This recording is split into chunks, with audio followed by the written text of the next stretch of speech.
welcome to Talking Football, where we look at everything happening in European football. And as always, Monday is a Premier League day. And to look at all the events in England, I'm joined here in the studio by football analysts Yoav Borovic and Amit Leventhal. And today we'll speak of the surprising leader in the Premier League. We'll look at Liverpool's amazing win at Manchester. And we will also ask, how far can Manchester United go? All this and much more coming up. Let's get started.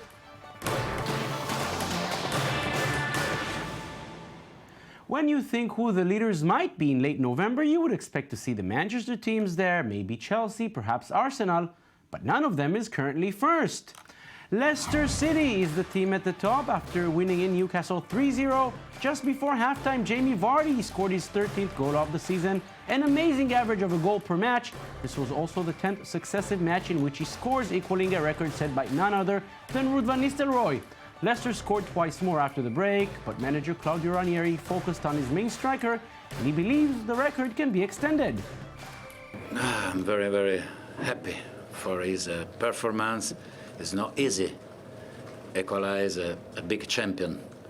And I want to say well done and thank you, because when a manager has a striker who scores goals, he's very happy. And but I want to say it's a great achievement. I hope can beat next match. Amit, bear with me here. I want them to be the champions. Do I have a chance? I hope so. Say yes, say yes. So far, we are 13 matches in the season. It's third of the league. We're already past that, and we're having a very, very odd season. Manchester United playing very dull football. Chelsea in the bottom half. Well, Arsenal is always Arsenal, but other than that, you have a very crazy season. Tottenham are no losers anymore, so why not? But let's be realistic.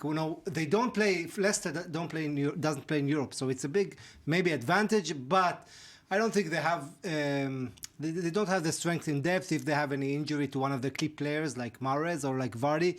And coming in January, they will have big offers on maybe some of the stars.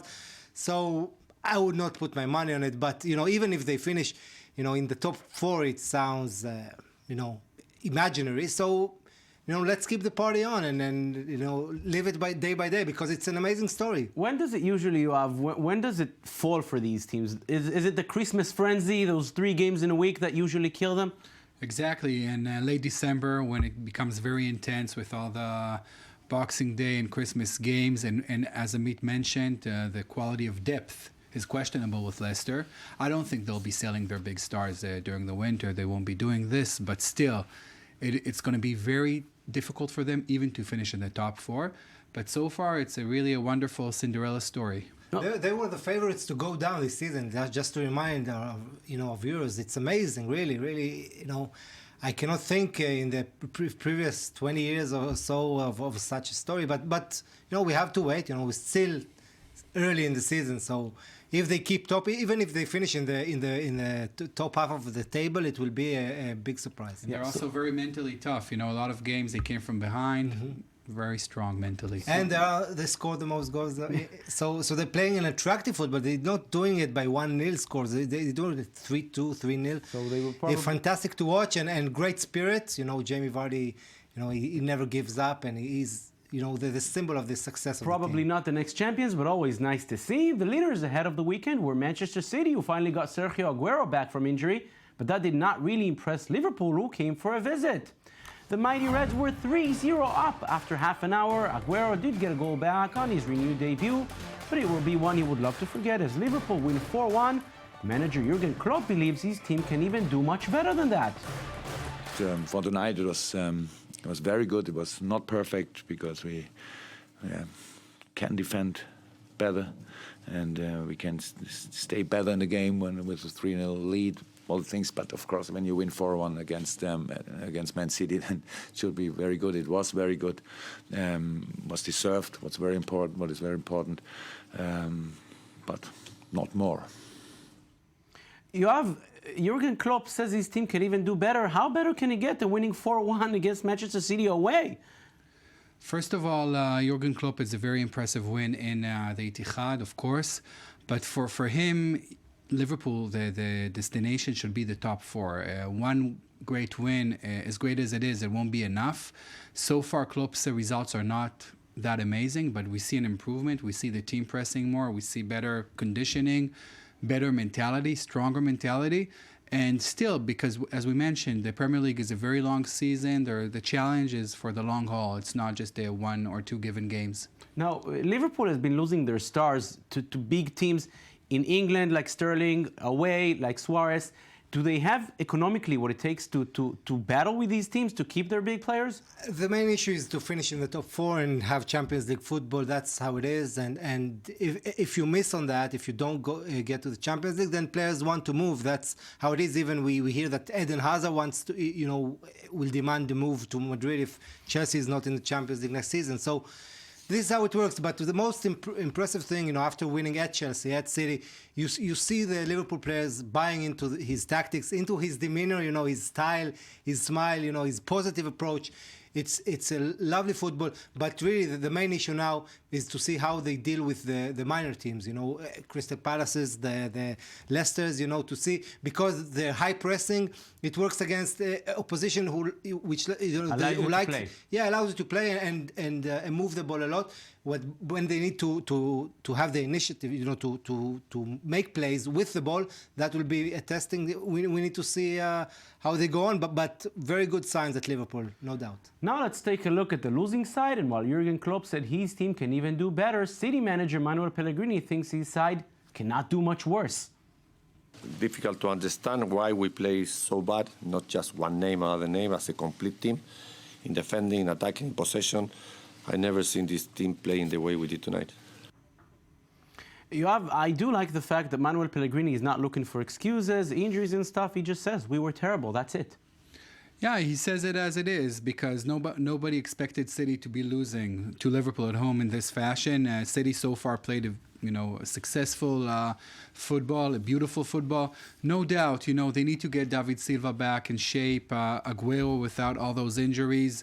They have a lot of players, a lot of new players also, a lot of exciting players, but it is not a defensive team. It's an offensive team. And if the offense doesn't work, they're going to have some problems. Yoav speaks of defense. It's the second time this season they concede 4 goals. Yeah, if we compare them with last year's Chelsea, the champions, it hardly ever happened to them. Yeah, already 3 defeats and 2 4-1 defeats. Yeah, Tottenham and now Liverpool. It doesn't look good, if you want to run for the title. And whenever Vincent Kompany is not playing, and he didn't play against Liverpool as well, their defense always struggled, and it looks all over the place. Really, Joe Hart had some world-class saves that prevented a higher, even a higher score than 4-1. Yes, but they have the potential. They need to calm down. They also need to have a plan B, because they play too one-dimensional, and it's very easy to learn, for a guy like Klopp, who is so smart, tactically. Pellegrini needs to be a bit, use plan B and be more smart, I think, in his approach. Now, up there with Manchester City ahead of the weekend was Arsenal, who still do anything possible to miss every opportunity to climb to first place.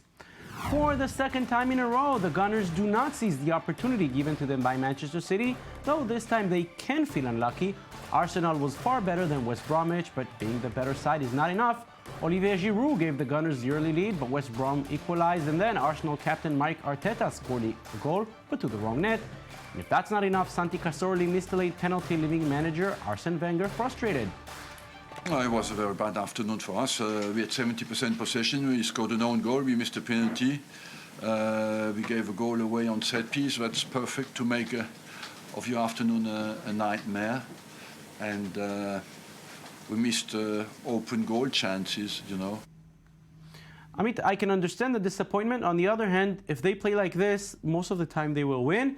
Is that a good sign? Maybe they can say, all right, we lost this time, we were unlucky, let's play like this? It's not a good sign, because the Premier League gets so tight that now if you lose 3 points to West Bromwich, not so many big teams will lose points against them. So it's not a big sign, and especially when you consider the injuries. They had two other injuries, and in the midfield where they are, they don't have any depth whatsoever, or no reserve players, and that's the main fault of Wenger. This summer he only signed the goalkeeper Petr Cech, but it's clear and evident that Arsenal must have another defensive midfielder, and now they have so many injuries. Oxlade-Chamberlain, Ramsey, Coquelin 3 months out now.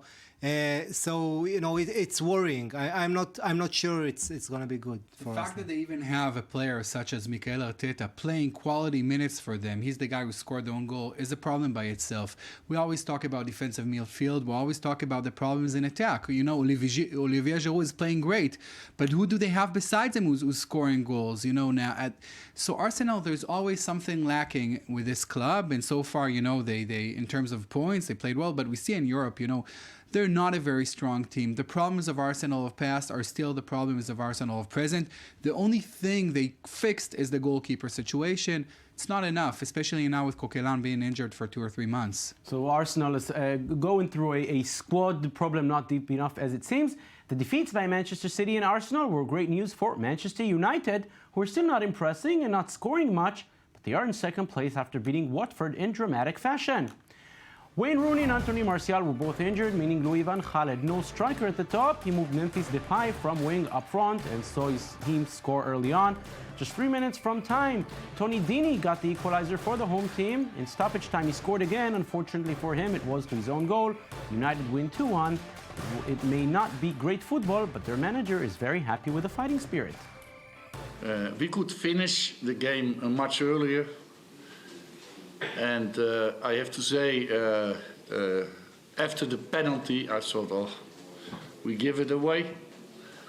But then you see again the spirit of the team, because you have seen that after the penalty, we created 3 chances in a row. It was an injection, the draw, the equalizer. So I'm very proud that I'm the manager of that team. So Amit, a very strong, solid defense, not a very good offense. Reminds me a bit of the Netherlands in the last World Cup. Is that what we should expect? Well, if you're on Gaal's side, you say you start building your team on the defense. First you solve the defensive problems. You don't concede, then you have most chances with all the talent you have in attack to win games. But of course, you understand all the fans of Manchester United expecting much more attractive football, much more, the games are dull. Okay, let's put it on the table. Manchester United's games are not, fun to watch. And, we're living in today's football. Today, it's all about this industry. You want to sell all over the world to your fans. It's entertainment value. When the fans are shouting, attack, attack, attack. Even if they win the championship in this fashion, for them, it's not a huge success. And this is something, it might sound ridiculous to some people. No, it will but be in a huge clubs, success winning the championship. But still, there's a certain ethos, the ethos of Alex Ferguson, the ethos of the attacking Man United. Mm-hmm. If we're talking about clubs such as Real Madrid, Manchester United, Barcelona, the style is just as important as the results. The substance, part of the substance is the style. So for Manchester United, they're expecting more, but the results are pretty good. Very luckily with Schweinsteiger in the stoppage time, they almost drew this game. But so I still think Man United are pretty far from being at the stage where even Louis van Gaal wants to be. The problem when you try playing efficient football as United does is you must win. Otherwise, you don't. It's no good. Yeah, because what can you say? What excuses do you have? So it's boring, but I think every Man United fan will want to win the league at any cost at this level and hope that they will get to the next level in terms of entertainment, maybe the next season or during this season. They spend so much money. Stages. No other club in the world spent more than them in the last 2 years. We're talking hundreds and hundreds of millions of pounds.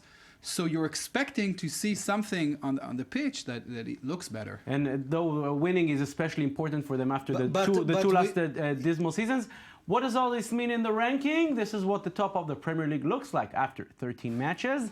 Leicester, yes, Leicester are first with 28 points, just one more than Manchester United in second. They face each other next weekend in a very interesting fixture. The 2 leaders ahead of the weekend both lost, and they're now down to third and fourth. Manchester City still ahead of Arsenal on goal difference. Look at Tottenham. They're just 4 points away from the top after beating West Ham 4-1 in the London derby. Harry Kane was twice on target. One more match will be played later tonight when Crystal Palace hosts Sunderland. You have shortly Tottenham. But where did they come from? Definitely a beautiful story because we've been following Tottenham for decades and they always were soft. They always were mostly on the losing side. So there's a new Tottenham now with Mauricio Pochettino. This team is very well conditioned. It's a fighting team. It's a compact team. They're playing both attractive football and offensive minded, but also very reliable in the back. And, you know, I still don't know if they have the star quality in terms of players to really take it to the top. But no doubt what's Pochettino achieving there is really Absolutely. forming a new ethos in the squad. Surely a team to watch. Amit Leventhal, Yoav Without buying many Borovic, stars. thank you very much. And that's it for the Monday show. Make sure to join us again tomorrow when we look at the action from Europe's other top leagues. Till then, thank you for watching and have a beautiful day.